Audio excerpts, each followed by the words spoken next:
how much would I technically be saving off of a 50-year? Going from a 30-year to a 50-year? Yeah, monthly.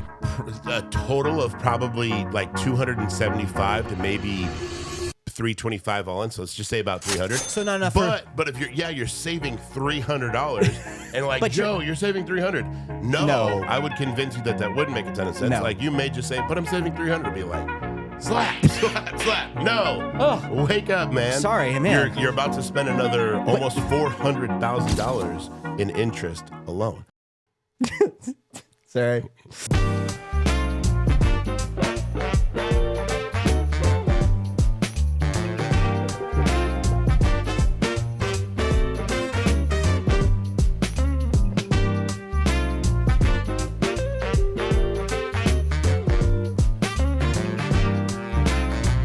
Welcome to the Cam and Joe Show. My name's Joe with my good friend Cam. Good morning, buddy. Happy Friday, bro.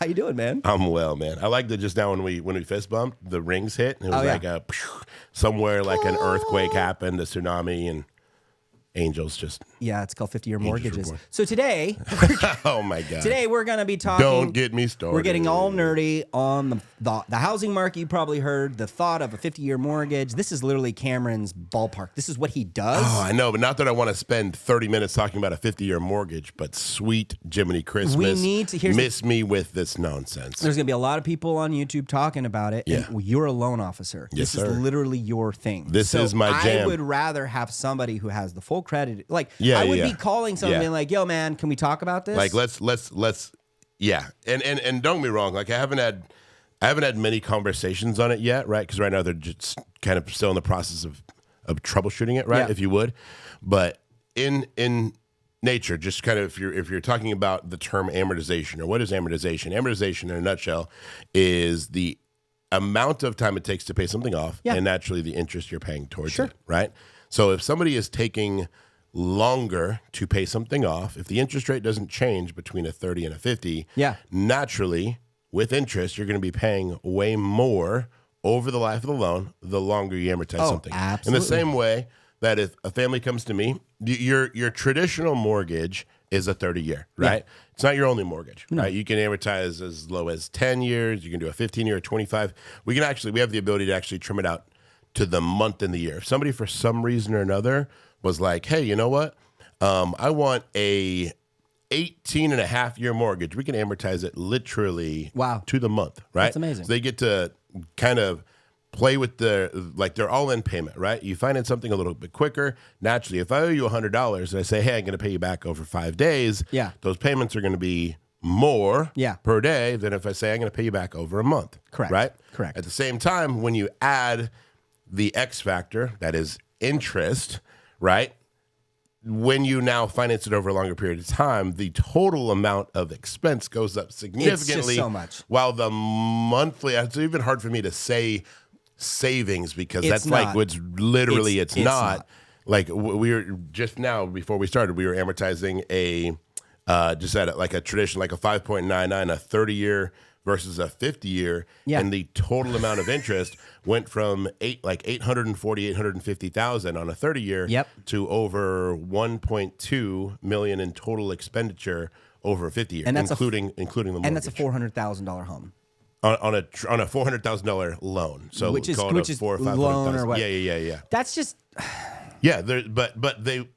I don't want to say they because I'm like they'll get you. I am they. Don't get me. They is me. So I'm sorry. No, I am the bad guy. I just imagine you being. I just won't. It's a product that I'm not a firm believer in. In the same way, because I'm looking out for a client's best interest. Yeah. But not only that, like I want this to make just a ton of sense to somebody. Like I love the opportunity that I have to kind of show somebody behind the veil. Like right there in office, I will pull up the information. Be happy to turn that screen towards them and literally right there pull up the full rate sheet, look at the amortization. And sometimes like when you talk about like buying down interest and stuff like that, like, oh, I want the absolute lowest rate, and they're talking about buy downs.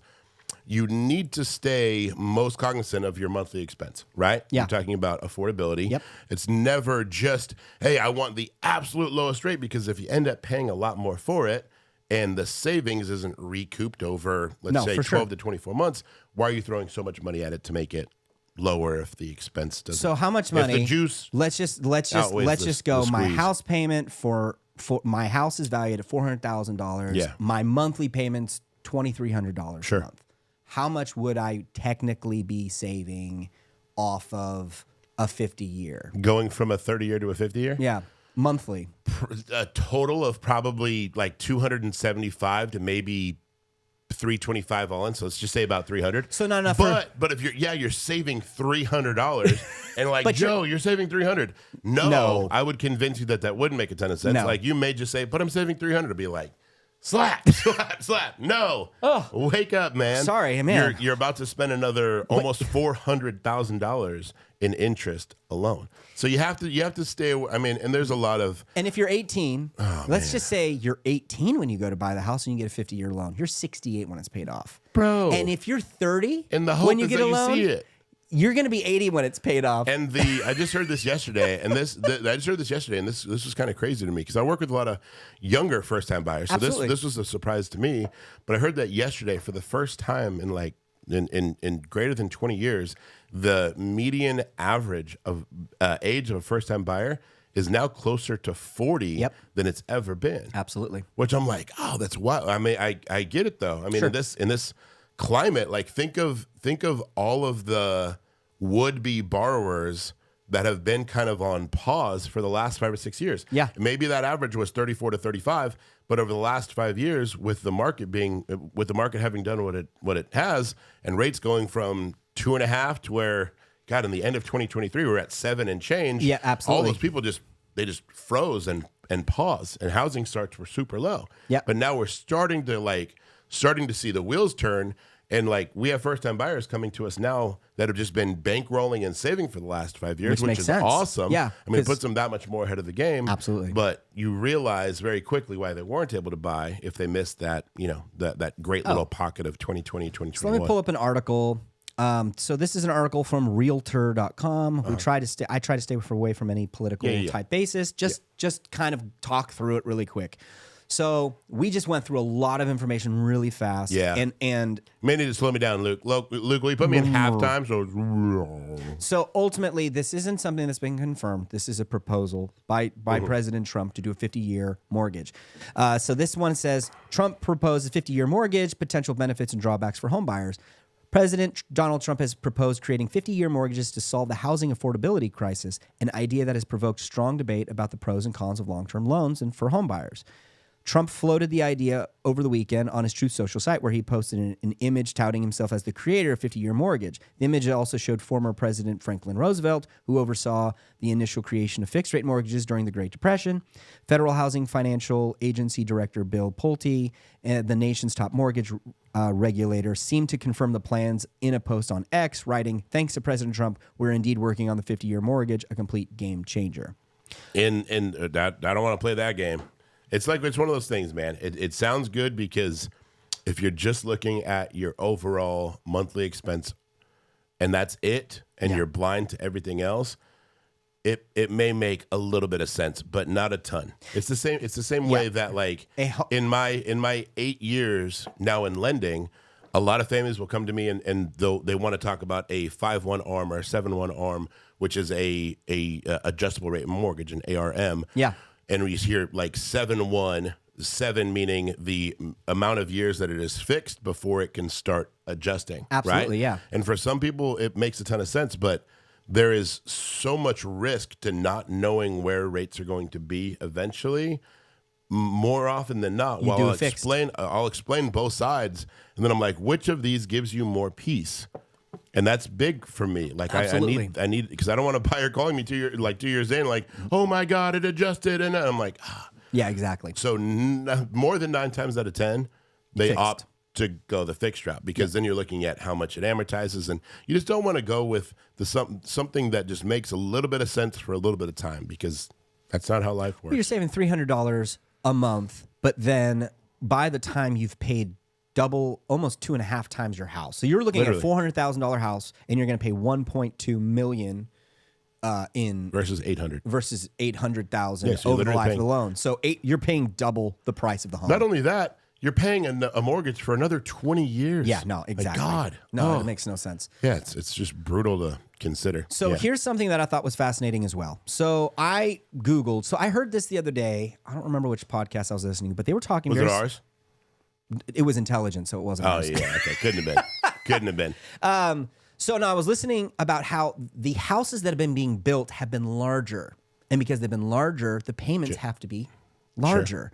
So I looked up just now off of Google, and we did the Google AI. Has the average size of homes built increased? It says, yes, the average size of homes built has generally gone up over the long term, but has recently started to shrink, while the median square footage of a new single home in 2023 was 2,286 square feet. In what year?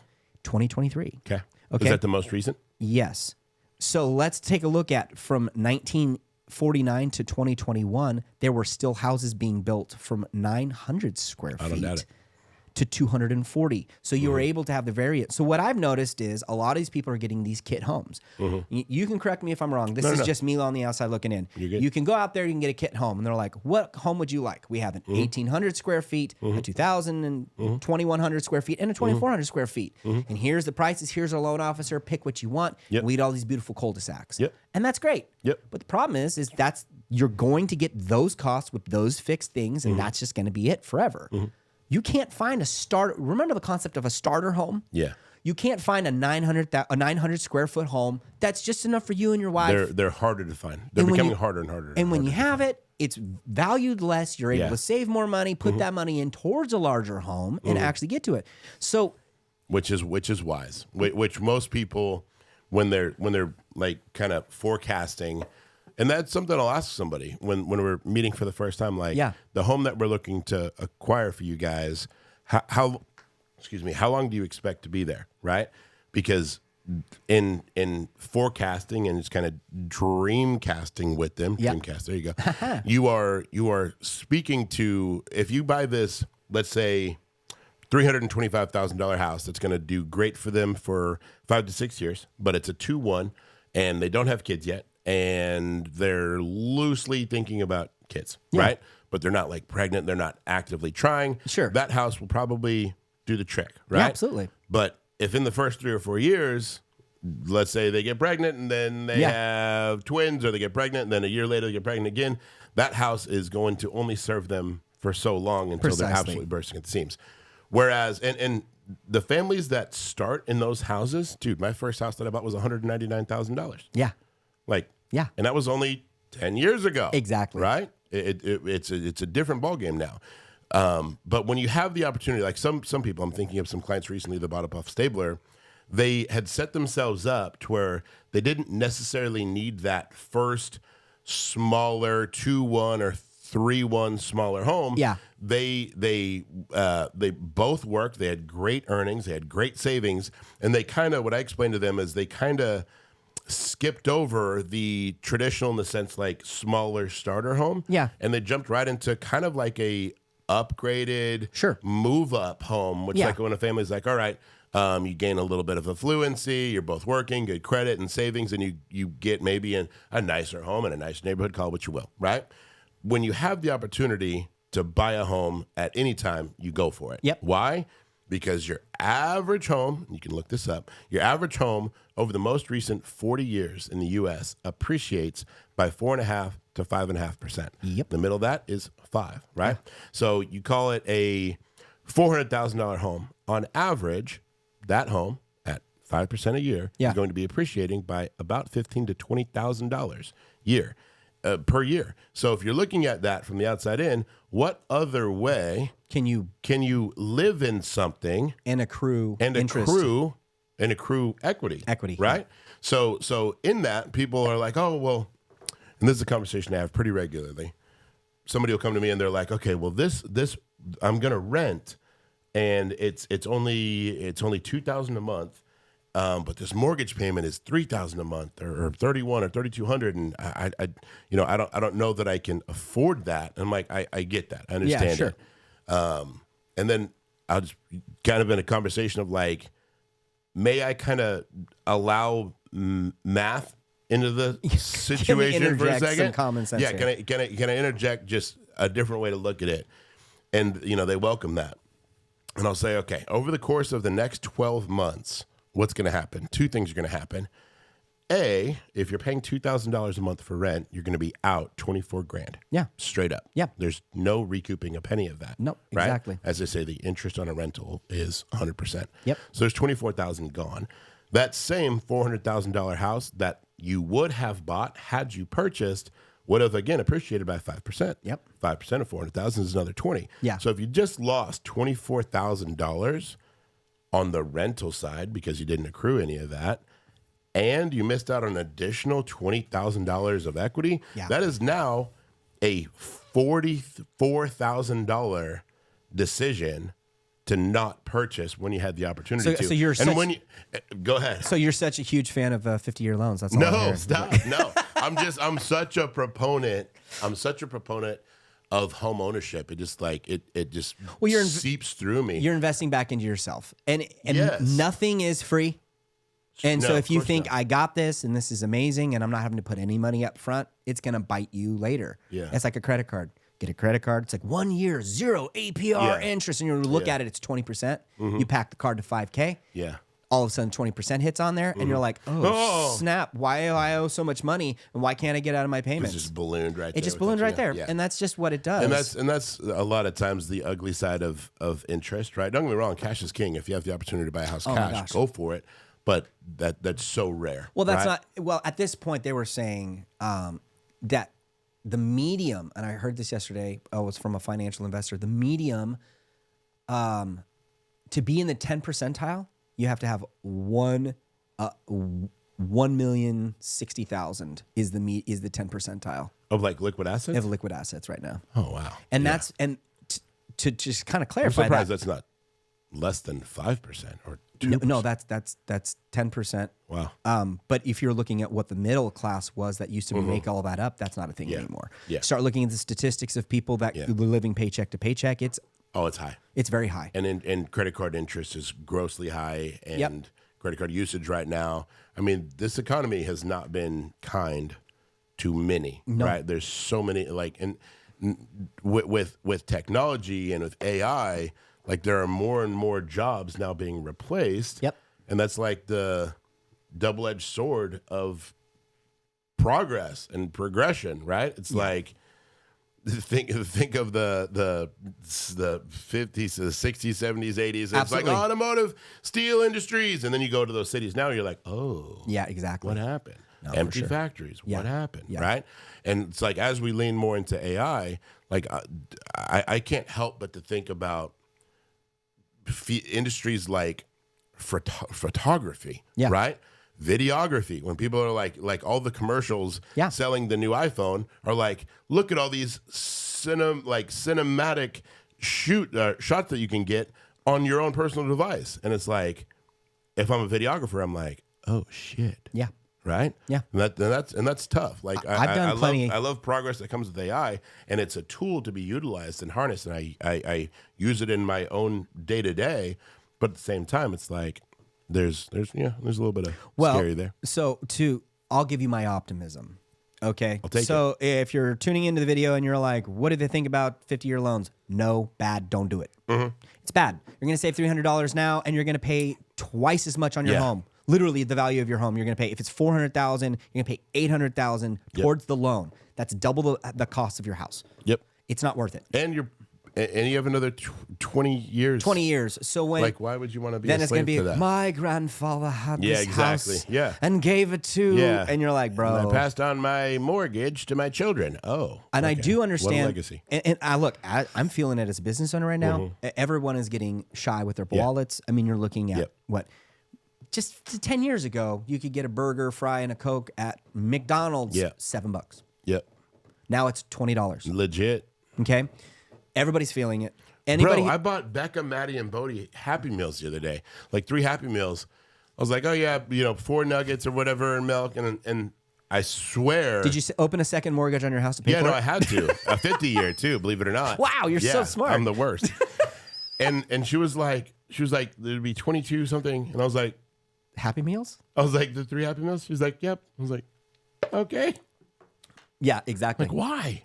That's so crazy. But if you go to a sit-down restaurant, they have kids menus for $4 or $5. Yeah, no, it's awesome. And that hasn't gone up. It was because of all the rates with fast food interest and all that crazy stuff. Yep. But so my optimism, okay, because we can look at this and you Give me some optimism. You can look at 50-year loan suckage. Yeah. 15-year car loan. Yeah. What are we doing? Yeah. I saw a meme the other day. It says Dave Ramsey survives heart attack from 50-year loan. I was done. I was That's like, awesome. I need to share that. I need to share that for sure. But so there's a lot of variables happening right now, and I don't think people are looking at the big picture. Because what happens is... Which is what you need to. It's the most important. When you start looking at the lack that we have, okay, it's very easy to get stuck in that lack. Yeah. All right, so you've heard, and again, this is everything that I've heard. Sure. So if you don't like what I've heard, maybe you're listening to something different, you're finding out different things. I've looked into this a little bit, but this is my overarching perspective. Okay. Feel free to disagree. Feel free to disagree in the comments, please. Yes, absolutely. Let me know how big of an idiot I am. I can live with that. Let's have a good old argument. So in this perspective, we're looking at birth rates are at a decline, right? We're at what level of decline on birth rates? Last I heard, we're at a 79%, 78 to 79% birth rate. Why? Nobody wants to have kids. Everyone's terrified because of the economy. Yeah. Everyone's afraid of... Have them babies. Well, no, look, you can't even get off your wife. This podcast brought by Trojan. Like, oh, no. Get out of here. We're talking about condominiums. Exactly. All right, people? Exactly. Gosh. Yep. Don't get a 50-year loan on a condominium. Exactly. They have HOAs. Don't do that.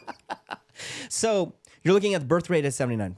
Okay, and they're actually talking about right now, there's not enough, for future projections, there's not enough people that are growing through this pain period. There's not going to be enough jobs because there's not enough people being born to fulfill the jobs. There's not going to be enough jobs, or there's going to be more than enough jobs? There's not going to be enough jobs. That's what they're estimating. There's not going to be enough, or there's going to be, I'm sorry, you're right. Yeah. There's going to be more than enough jobs. Yeah. Because they're so scarce. Because people, absolutely. And so I'm like, okay, so let's take population rate. All right, that's a huge factor. Let's talk about AI. AI is going to eliminate a percentage of jobs. We don't know what that's going to look like. Sure. Okay. Well, if Skynet. Go ahead. Come with me if you want to live. So if you're taking those factors, you're taking, okay, our overarching issue that we have, birth rate is down, but we're looking at AI is eliminating jobs. Yeah. And then you take the other factor, boomers, within the next 10 years, that generation's gone. They're going to be meeting our dear Lord Jesus, right? Those jobs, right now they say that boomers still occupy, they're still working. And they occupy. They have to, unfortunately. Exactly. They occupy 15% of the market. Probably at minimum. Okay. Probably at minimum. So, but if you're looking at 15% plus the birth rate plus AI, when you start looking at the picture, you can easily look at everything and be absolutely hopeless. Or you can start looking at it going, actually, opportunity. There's more than enough coming up. And if AI weren't coming out when it came out, with the birth rate being this low, we would be in an entirely different situation. Correct. Right? The fact that AI is coming out while the birth rate is low and you have the retirement, permanent retirement, but retirement of boomers coming through, that leaves me going, the future actually looks very bright. Yeah. But where we're at now is when COVID hit, we spent a lot of money.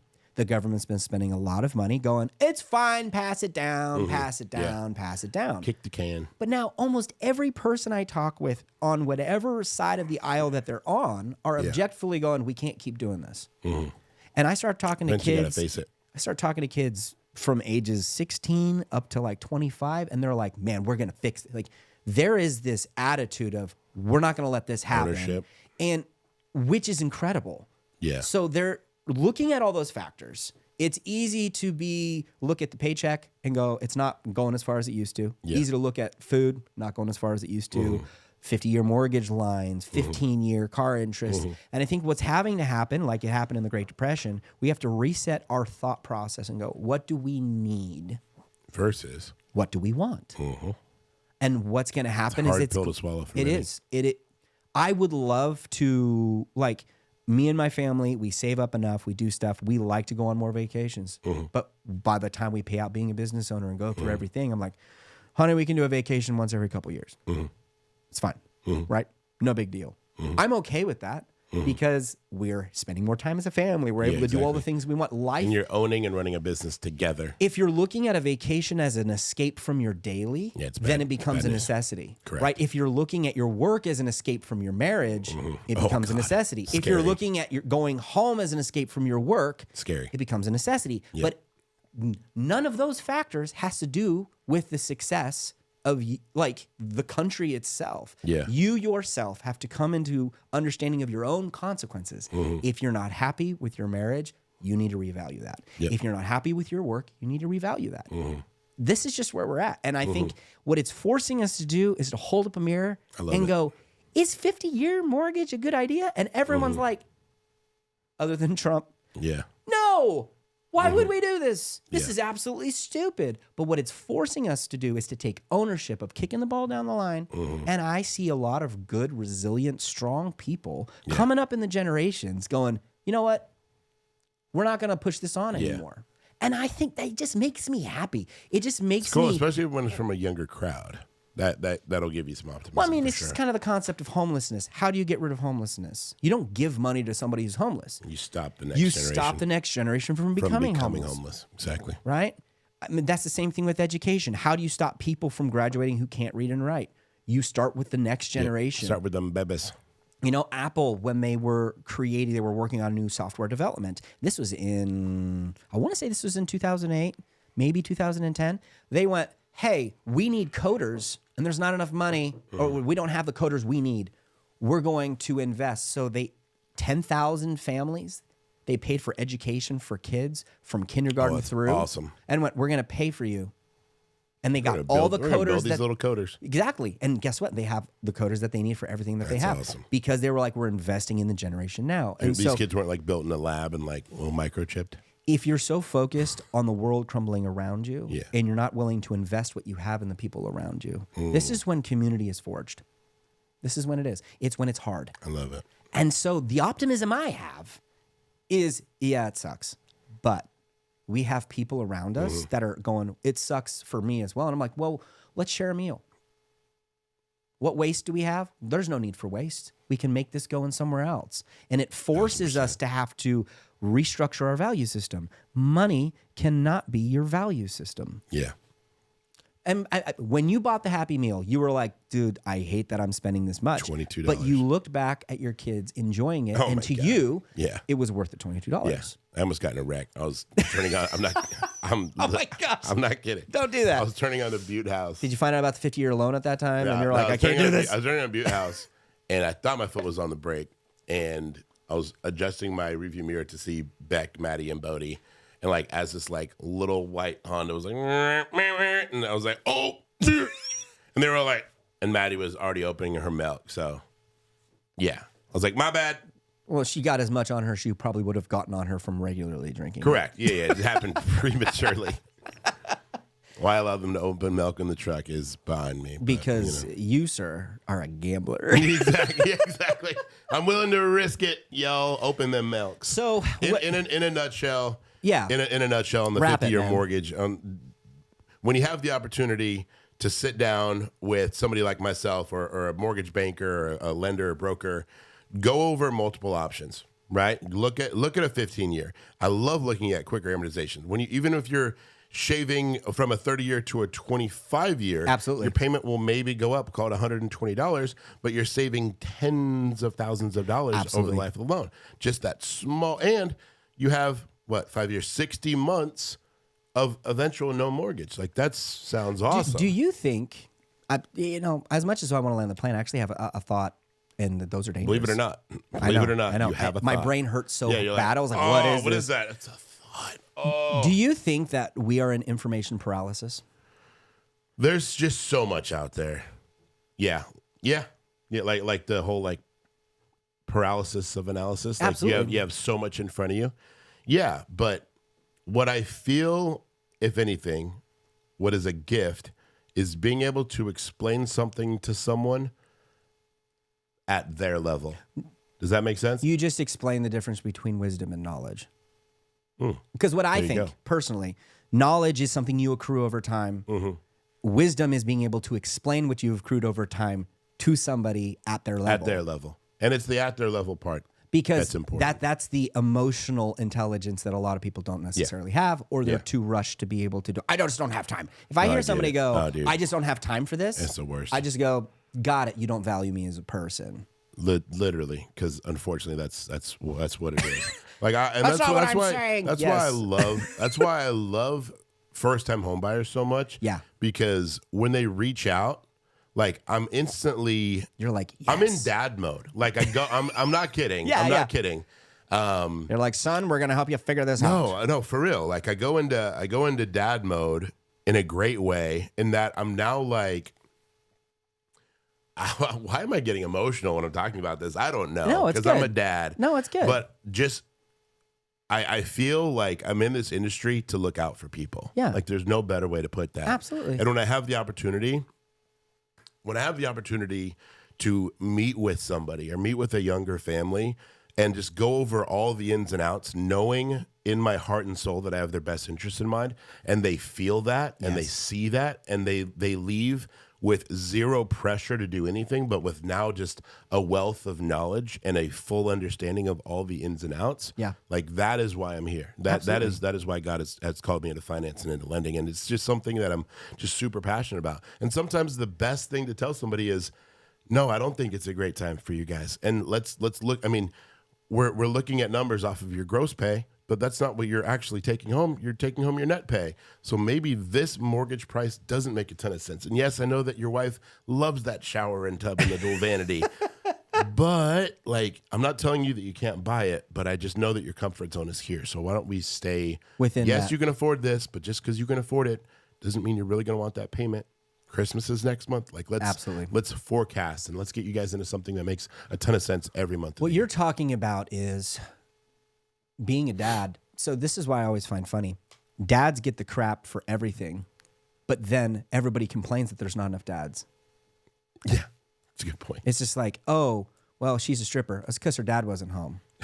That's terrible. And then you're like, oh, I'm sorry for that. And then they're like, yeah, if her dad were home, she wouldn't have been a stripper. It's like, no. Wait, what? Huh? And what I think is happening in this situation, and I bring it up that way to make jest, but at the same time, all the strippers just logged off, bro. Oh man, they gave us the most watch time. Those were all of our Chinese bots that we paid for. Yay! Best investment ever. Oh man. So bad. No, but this is where you have a whole generation that dads have not been there. They haven't had those conversations. And when somebody is going out of the way to care and they're actually putting the time in there, that's what people want. Yeah. It's the idea of, I was explaining to somebody earlier, like, I love my kids. If I go, I feel like you're about to say, but no. I love my kids. If I tell them, hey, what do you want for dinner? And I give them every option, they're going to fight amongst themselves. And why are they fighting? Because I want tacos. No, I want Indian food. No, I want burgers. No, I want hot dogs. No, I want really? They fight over those? I thought there was going to be dino nuggets or mac and cheese. No, dude, my kids, like, they've got a refined palate. We've got childish palates. And I'm like, them dino nuggets are not half bad. A little sriracha? Come on. So, but I go in and go, what do I want? I want chicken. Mm-hmm. And I want a burger. And I'll be like, all right, guys, here are your options. What do you want? Chicken or a burger? They're like, and they'll be like, they'll both agree on something. I'm like, okay, chicken. Mm-hmm. Cool, we're making chicken. That is the father's heart. It's taking the chaos out of the situation and bringing in the basic outline so that you can thrive. Peace. It's not saying that you're wrong in wanting something else. It's saying in this season, that's not on the table. Mm-hmm. And I think that's necessary. It's but wholly that comes necessary. From trust. Mm-hmm. And because we devalue trust in everything, like the police, people don't trust them. Yeah. The government, people don't trust them. Lawyers, people don't trust them. Your neighbors, people don't trust them. Yeah. And all of a sudden, you look at everything and you're like, man, everything's out to get we you. literally need a dad to show up in situations. Like, think about it. I've had interactions with police officers that the ones that were more, you're speeding, here's your ticket, don't be stupid. And you're like, okay, I'm sorry. And the ones that come in and go, hey, man, hey. Yeah. What are you doing? Yeah. Oh, I was in a hurry. Look, I hear you. You're in a hurry. There's other people on the road. And they dad it. They take the situation and go, dad the hell out of that. I'm sorry. And I'm like, your officer, you're right. And then I feel like, oh, dad just talked to me. Yeah. Right? It's talking to and then my he goes, dad. Look, either you're going to get a ticket or you're not. Either way, the conversation is be better because we need to protect people. Yeah. Those are the police officers people want. Yeah, admire and respect. Mortgage officers, they want people that are going to look at their situation and go, hey, I hear where you're at, but let's be honest here and let's have an honest conversation. Same thing for investments. Same thing for teachers. Think about a teacher. If you have a teacher that comes to you and he's just like, hey, your son is doing really good, but struggling. I've noticed he struggles in this. I want him to do better. They have this program. Yeah. Would you? And you're like, oh my gosh, thank you. And they're just helping invest into that.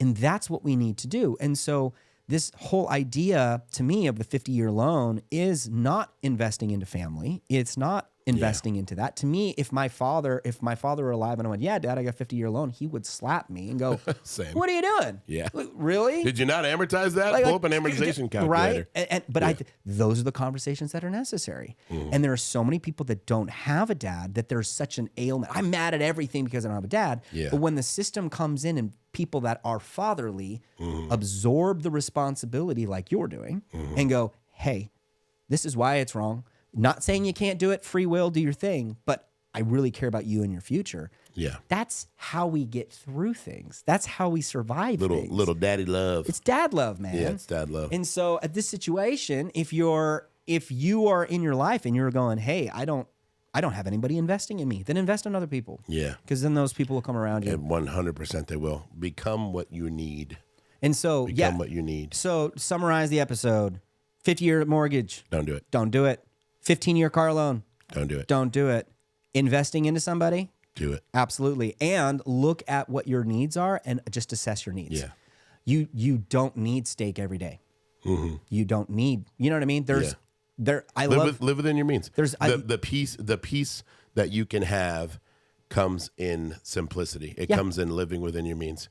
If you like, I know so many buddies that make $180,000 to $200,000 a year, and on the outside they've got the nice house and the nice cars and the boat and the trailer and the side by side and the quads, and then you get to know them a little bit behind the scenes, and they're never home. They're constantly working. They're chasing the dollar. They don't have peace at home. They don't have peace at work, and you're just like, bro, it's not sustainable, dude. I'm sad for you. Yeah. The rest of the world thinks you're absolutely slaying it, but like you're like, dude, like you are struggling. Yeah. Like, but it's but my best friend just bought a new truck, so now I got it, and then they have a $1,200 truck bill, and you're just like, oh my gosh. And you live like so close to paycheck, but in the eyes of the world, you're balling. It's like, no, that's not the goal. The goal is to have peace and simplicity. And there's even rumors of, I've heard a lot of people that have the 300, 400, or 3,000, 4,000 square foot homes that are starting to fault on their loans because they can't afford the payment and the interest and everything that's going on with those things. This is not a singular issue. It is very easy to look at this and be like, well, the 1%. It's like, there will always be somebody that is on the top and there will always be somebody on the bottom. Chances of you being one of those, vastly unlikely. You're somewhere in the middle. Out of 8 billion people in the world, you're probably in the middle. Right, you're probably in the middle. And what you're feeling is not universal to you. Yeah. How you go about it is universal to you. How you change your perspective, how you adjust things are. And this is one of those, I think the future looks bright. I think, same, dude, I have so much peace. Right? I'm like, dude, let's go. Now, when the shop doesn't do well, when stuff comes at you, yeah, it's hard. But that's everybody. That's life. That's life. Yeah. And if you can have, when you can have the understanding that, okay, I got this thing, and being around people that get it, like relationships, super important. The rings did it again, bro. Find a bro, find a Cameron, find a Joe, find somebody you can hang out with, man, because and be you. Being stuck with your thoughts by yourself is just a disaster zone. And reevaluate where you're at. Think about things. Think about your future. Think about what you want, but don't be so set in your ways that you can't adapt past it and you're not willing to sacrifice. Well said. Well said and great conclusion. I love you. I love you too, man. Cut. Thank you for checking out the Cam and Joe Show. If you guys are liking our content so far, you can follow us on Facebook and Instagram. You can also listen to us on Spotify.